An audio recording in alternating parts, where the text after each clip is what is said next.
Assalomu alaykum, qadrli do'stlar, qadrli obunachilar va bizni muntazam kuzatib borayotgan aka-uka va opa-singillar. Barchangizga kun xayrli bo'lsin deya.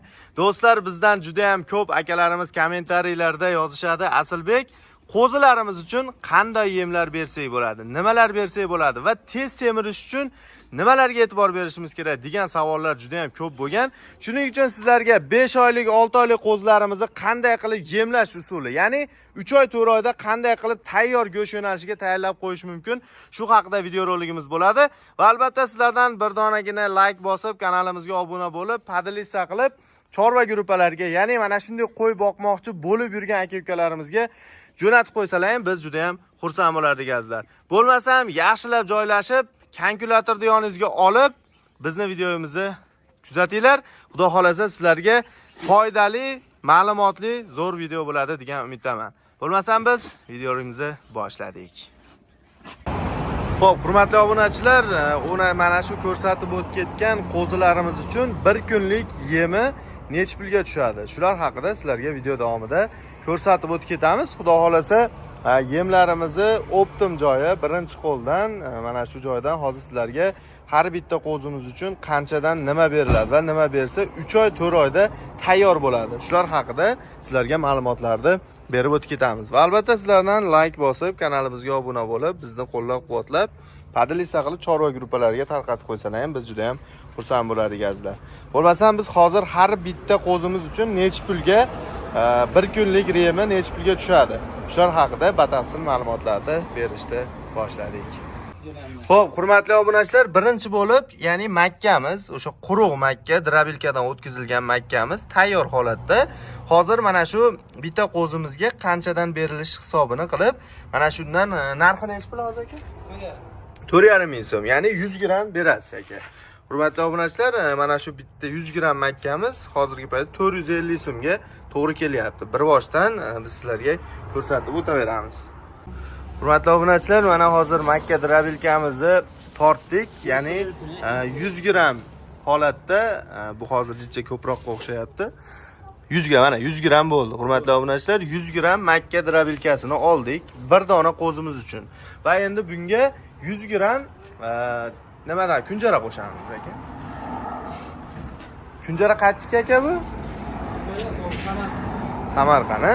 Buni necha pul hozir kilosi? 4800 so'm kilosi.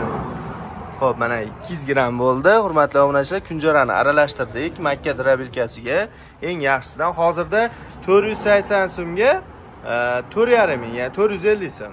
800-930 so'mga to'g'ri keldi hozirgi mana shu yemimiz. Endi ozgina muchka kepayimizdan qo'shamiz.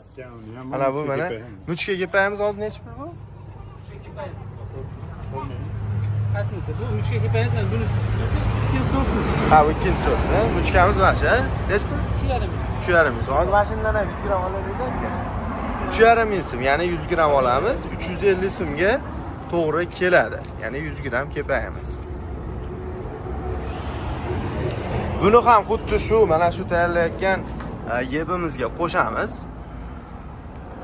Bo'ldi aka, mana 300 gram bo'ldi, ya'ni bitta qo'zimiz uchun. Va endi bunga ozgina nimadan qo'shib qo'ysak, arpasi borlar, arpa yoki bug'doy. Bug'doy ham bo'laveradi yoki arpa. Mana bu yerda mana arpamiz ham bor. Arpamiz necha pul hozir? O'tgan safar 5 mingdan olgan edim oxirgi marta. 4 ming bo'lishi kerak. 4 mingmi? Ha, endi 5 ming so'm qabaqa bo'lishi mumkin. Arpa bering 4 ming so'm bo'lsa, xo'p, mana shu 100 gram arpamizni qo'shamiz. Bo'ldi. 400 gram bo'ldi. Hurmatli obunachilar, bir mahalda beriladigan yemimiz, ya'ni bularda bug'doy, arpa, kunjara, kepak va albatta makkani drabilkadan o'tkazilgani. Buni yaxshilab aralashtiriladi. Aralashtirib har bitta qo'zimizga beriladigan yemni birinchi ertalab o'sha turganda beriladigan yemimiz mana 400 gramga to'g'ri keldi. Hozirgi paytda hisoblaydigan bo'lsak, bularda mana bu yerda 400 so'm arpa, 500 so'm kunjara, 900 so'm va albatta kepagimiz 3,5 ming so'm, 1250 so'm va makkamiz 4,5 ming so'm, 450 so'm, 1650 so'mga bitta qo'yimizni bir mahallik yemi tayyor bo'ldi azizlar. Bizni kuzatishda davom etinglar. Biz sizlarga yana bu yemlardan keyin nimalar ham beriladi, ular haqida ham sizlarga batafsil tushuntirib o'tib ketamiz. Xo'p, hurmatli obunachilar, hozir biz 20 ta qo'zimiz uchun hozirgi do'kondan olgan yemimizni 20 ta qo'y uchun moslayapmiz. Mana shu jomimiz hozir 1 kilo hisobida. Mana shuni hozir 9 kilo qo'ysa, ya'ni 400 grammdan har bitta qo'zimiz uchun 9 kilo bo'lishi kerak. Ya'ni 20 ta qo'yimizga 8 kilo, 1 kilo tara chiqib ketyapti. 8 kilo yemimiz bo'ldi. 1 kilo 300 tara, ya'ni 8 kilo toza mana shu maxsus yemimiz. Hozirgi ko'rsatib o'tib ketgan yemimizning aralashmasi mana tayyor. Ya'ni 20 ta qo'ydi misolida sizlarga ko'rsatib o'tib ketamiz. Bu ertalabda o'sha tong mahalda o'sha qo'yga qarashni boshlayman degan paytda beriladigan yemimiz azizlar.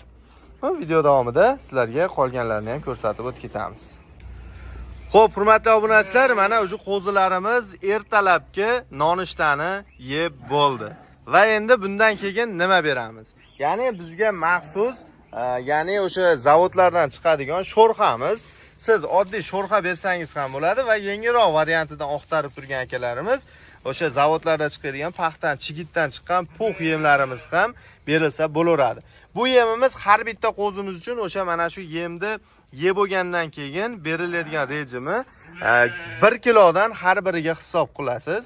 Ya'ni 1 kilodan mana shu yemimizni mana shu oxirimizga, shu 20 ta qo'yimizga, ya'ni 20 kilo sho'rxamizni ashga tashlaysiz. Agar oddiy sho'rxa oladigan bo'lsangiz, o'sha hozirgi paytda o'sha 4,5 ming 5 ming orasida, men to'shnisini bilmadim, lekin qo'y boqayotgan akalarimiz bilishadi. O'sha 3,5 ming 4 ming atrofidagi holatda bo'lsa kerak. Bu yemimiz esa 2,5 ming so'mga hozir paytda to'g'ri kelyapti. Biz endi oddiy sho'rxani olib hisoblaydigan bo'lsak, mana shu qo'zlarimizga 20 kilo emas, 15 kilo, 16 kilo, 20 tasiga berilsa bo'laveradi. Bu sho'rxamizni solamiz aka oxiriga. Ya'ni mana shu makkamizni berilgandan keyingi navbatdagi beriladigan yemimiz. Ya'ni qo'zlarning qonini to'xlash uchun.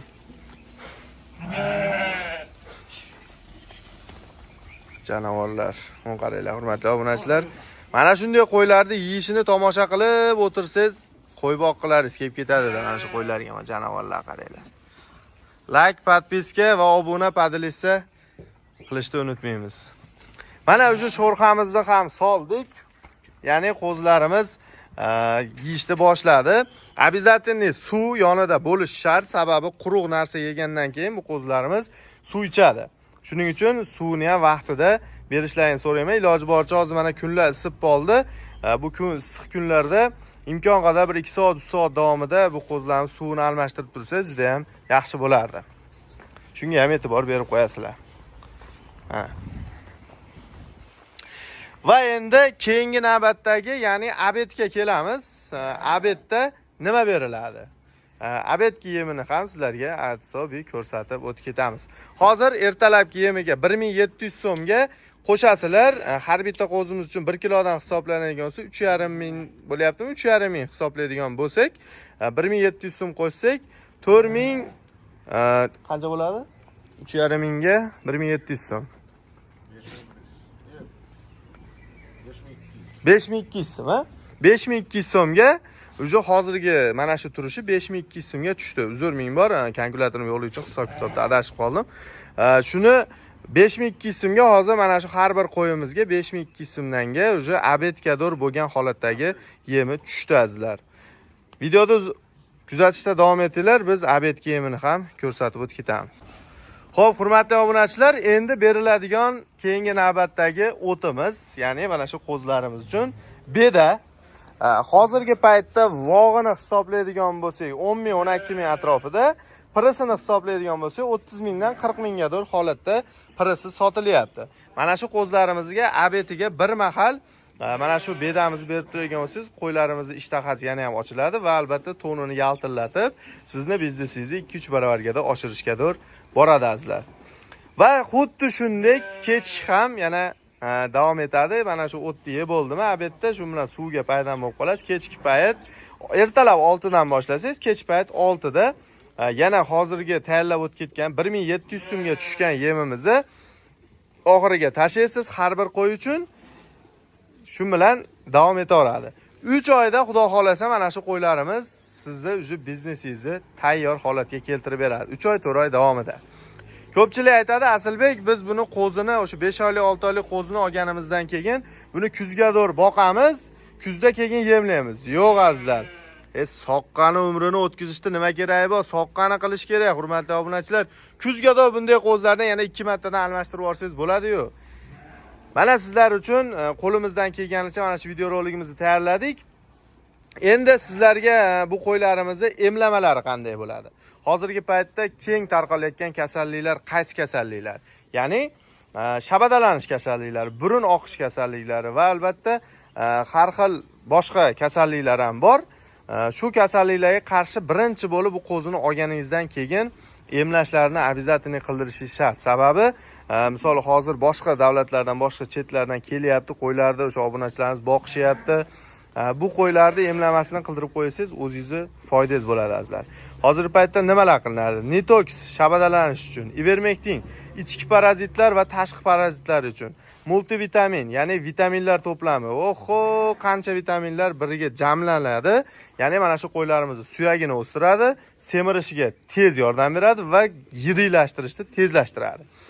Multivitaminni oyiga har oyda bir martadan qilaverasiz. Ya'ni mana shu qo'zlarimiz uchun, ya'ni 10 kilosiga 1 grammdan hisob qilib, Nitoxga singari 10 kilo живой vesiga, misol mana shu qo'zimiz 40 kilo keladigan bo'lsa, 4 grammdan.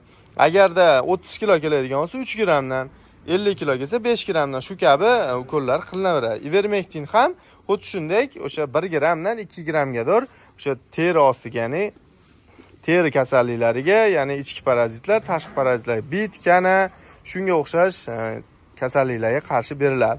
Va albatta bir oradan bir hafta 10 kun o'tkazganingizdan keyin bularning ishtahasini yana ham yaxshilash maqsadida albendazol 200% 10% qaymoq dorilarimiz bor. O'sha 10% qaymoq dorilarimizni berib turadigan bo'lsangiz, xudo xolasa sizni qo'yingiz 3 oy 4 oyda tayyor bo'ladi azizlar. Albatta bizni kuzatishda davom etinglar azizlar. Like'ni bosib, obuna bo'lmaganlar obuna bo'lib, bizni kuzatishda davom etsalar, biz sizlarga mana shunday chiroyli va ma'lumotli videolar chiqarishdan to'xtamaymiz azizlar. Sizlar bilan har doimgidek Asilbek o'z kanali admin Asilbek bo'ldim. Keyingi videolarda ko'rishguncha omon bo'ling deb qolamiz. Asosiysi o'zingizni ehtiyot qiling. Sog' bo'linglar, salomat bo'linglar azizlar.